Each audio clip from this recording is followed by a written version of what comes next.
Samantala mga kwento, hindi na nagpaligoy-ligoy pa ang World Boxing Council. Opisyal nang tinanggalan ng lightweight title si Shakur Stevenson matapos ang kanyang mga panalo laban niyan kay Teofimo Lopez noong Sabado o araw ng Linggo sa Pilipinas. At ito ay nangyari sa Madison Square Garden sa New York. Sa panalong ito, nakuha ni Stevenson ang The Ring at ang WBO Junior Welterweight titles na nagluklok sa kanya bilang isang 4-weight world champion.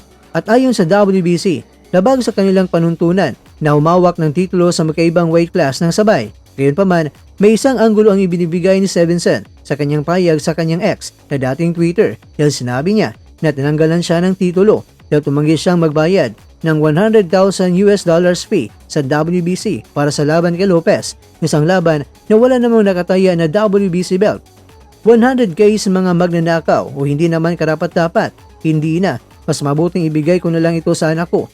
Walang kinalaman ng WBC sa labang ito at kinakain sila ng inggit. Kunin nyo na ang belt ninyo. Di yan ako mababago, matapang na pahayag ni Stevenson.